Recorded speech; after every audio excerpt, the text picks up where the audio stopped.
नमस्कार, काव्य ओवी ब्लॉग्समध्ये तुमचं स्वागत आहे।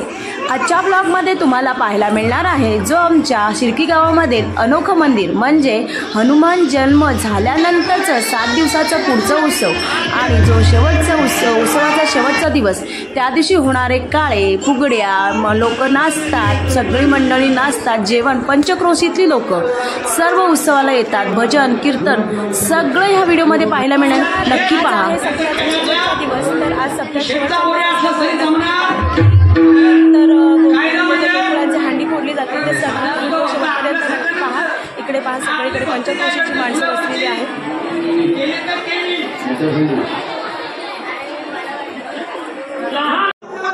जय हनुमान ज्ञान गुंज सागर, जय कपीस तिहु लोक उजागर, रामदूत अतुलित बलधामा, अंजनी पुत्र पवनसुत नामा। हेच आहे आमच्या हनुमंताचं मंदिर म्हणजे अनोखं मंदिर, ज्या मंदिरामध्ये पहिल्यांदाच असं होत असेल की जिथे हनुमान जन्म झाल्यानंतर सप्ताह चालू होतो आणि ह्या मंदिरामध्ये आम्हाला परमिशन नाही जाण्याची। बाहेर आम्ही गाभाऱ्याच्या बाहेरनं दर्शन करू शकतो, फक्त पुरुष मंडळी इथे दर्शन करतात। अशी प्रथा पहिल्यापासून आलेली आहे, का आलेली आहे एवढं मला माहिती नाही आहे, फक्त एवढंच माहिती आहे सगळेजण सांगतात की हनुमंत हा ब्रह्मचारी असल्यामुळे स्त्री जवळ जाऊ शकत नाही। पण इथे पाहायला तुम्हाला सगळीकडे मिळत असेल पंचक्रोशीतली लोक आणि खूप मोठ्या थाटामाटामध्ये सुंदर असं होत आहे। इथे भजन कीर्तन आणि अधिक म्हणजे खूपच छान सगळी केलेली व्यवस्था।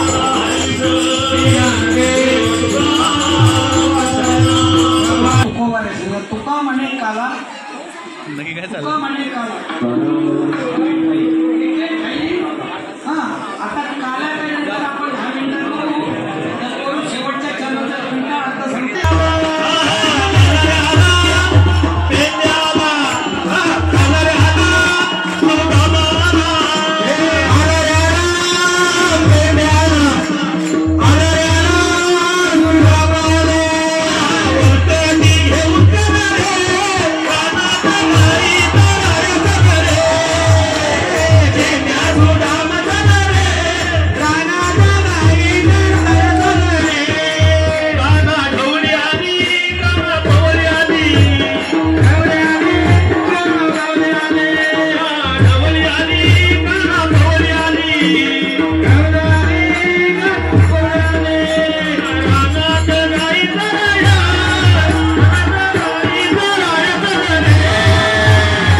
काय पाहिजे?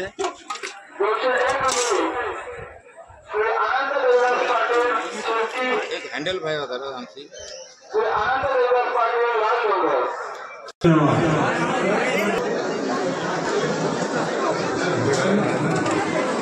आपल्याला जे दोन पदार्थ दिसतोय गुलाबजाम किंवा निशांत प्रदीप पाटील यांनी आपल्याला गुलाबजाम इथे गोड पदार्थ करून दिलेला आहे. ग्रामस्थ मंडळाचं आभार आहे. तसे संधी सुद्धा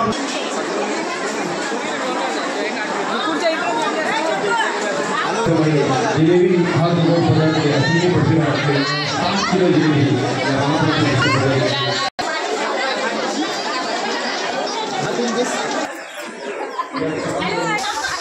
तर तुम्हाला आजच्या आमच्या मंदिराचा जो ब्लॉग होता तो कसा वाटला? छान आहे ना आमचं मंदिर? आहे ना सुंदर कार्यक्रम होता तिथे? तर आवडला असेल तर नक्की सबस्क्राईब करा चॅनलला. साईडची बेल आयकॉन दाबा जेणेकरून नवीन येणारे व्हिडिओ तुमच्यापर्यंत पोहोचतील. आणि जास्तीत जास्त शेअर करा आणि एक लाईक तर व्हिडिओला कराच करा. चला अशाच नवीन एका ब्लॉग्समध्ये भेटूया. धन्यवाद हा व्हिडिओ शेवटपर्यंत पाहिल्याबद्दल.